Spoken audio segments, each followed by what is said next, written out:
Hello বন্ধুরা, তোমরা সবাই কেমন আছো? আমি কাবেরীস কর্নার থেকে বলছি। তোমাদের সবাইকে আমার চ্যানেলে স্বাগত জানিয়ে আজকের ভিডিও শুরু করছি। আজকে আমি রান্না করব রুই মাছ দিয়ে, বেগুন দিয়ে, আলু দিয়ে।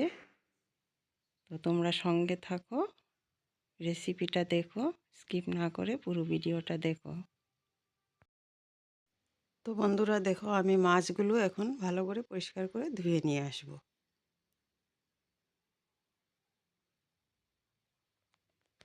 তো বন্ধুরা আজকে আমি রৌ মাছ দিয়ে, বেগুন দিয়ে ঝোল রান্না করব।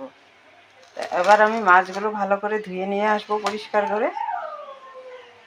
আর এখানে আমি 2টা বেগুন নিয়েছি, আর এখন 2টো আমি আলু বেগুনগুলো নিয়েছি, কেটে কেটে নেব। নেব।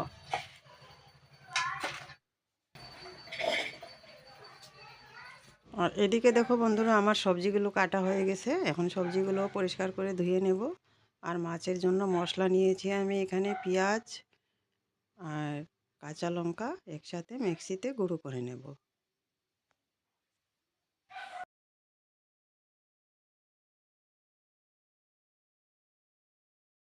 তো দেখো বন্ধুরা, আমার মাছগুলো খুব সুন্দর করে পরিষ্কার করে ধোয়া হয়ে গেছে। এবার আমি হলুদ, লবণ আর অল্প সর্ষের তেল দিয়ে মেখে আগে ভাজা করে তুলে নেব মাছগুলো। দেব হলুদ,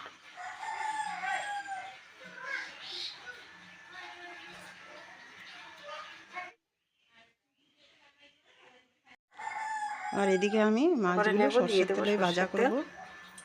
তেলটা গরম হয়ে গেছে, এবার আমি মাছগুলো ভাজা করে তুলে নেব।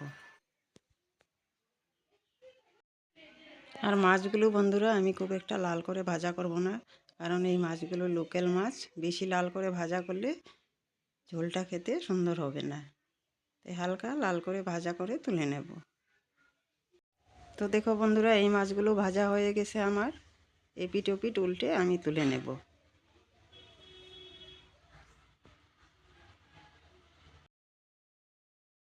তো বন্ধুরা, মাছগুলো আমার ভাজা করা হয়ে গেছে, তুলে নিচ্ছি। এইভাবে আমি বাকি মাছগুলোও ভাজা করে তুলে নেব।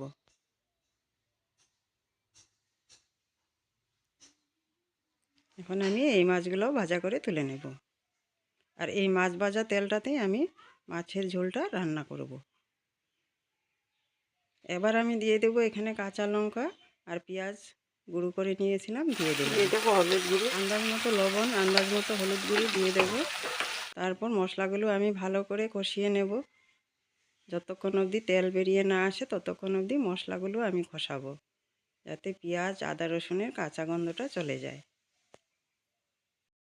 তো দেখো বন্ধুরা, মশলাগুলো খুব সুন্দর কষানো হয়ে গেছে, একদম ভাজা করে নিয়েছি, তেল বেরিয়ে আসছে। এবার আমি কেটে রাখা সবজিগুলোও দিয়ে দিলাম, আলু, বেগুন দিয়ে এখন মশলার সাথে খুব সুন্দর করে মিক্স করে নেব, মিশিয়ে নেব। তারপর 10 মিনিট আবার আমি ঢাকা দিয়ে রাখব, যাতে মশলাগুলো সুন্দরভাবে সবজির ভিতরে ঢুকে যায়। এবার আমি ঢাকা দিয়ে রাখব। তো দেখো বন্ধুরা, সবজিগুলো খুব সুন্দর মজে গেছে। আর বেশি নাড়াচাড়া করব না, যেহেতু এখানে বেগুন দেওয়া আছে, একদম গোটা হয়ে যাবে। তাই একদম হালকাভাবে আমি নাড়াচাড়া করে এবার আমি আন্দাজ মতো ঝোলের জন্য জল দিয়ে দেব। যার যতটুকু পরিমাণ অনুযায়ী জল দিয়ে দেব। আমি অল্প বেশিই দিয়েছি ঝোলের জন্য জল, যেহেতু সবজিগুলো সিদ্ধ হবে। তো দেখো বন্ধুরা, সবজিগুলো সিদ্ধ হয়ে গেছে। এবার আমি ভাজা করে রাখা মাছগুলো দিয়ে দেব। আমি মাছগুলো দেওয়ার পর আরও 10 মিনিট এইভাবে ফোটাবো, যাতে করে ঝোলটা মাছের ভিতরে ঢুকে যায় আর ঝোলটাও খেতে খুব সুন্দর হয়। এইভাবে আরও 10 মিনিট আমি রান্না করব।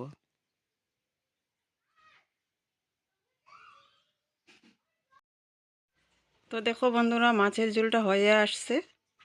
এবার আমি দিয়ে দেব নামানোর আগে ধনেপাতা। ধনেপাতা দিয়ে আরও কিছুক্ষণ এইভাবে ফুটাবো।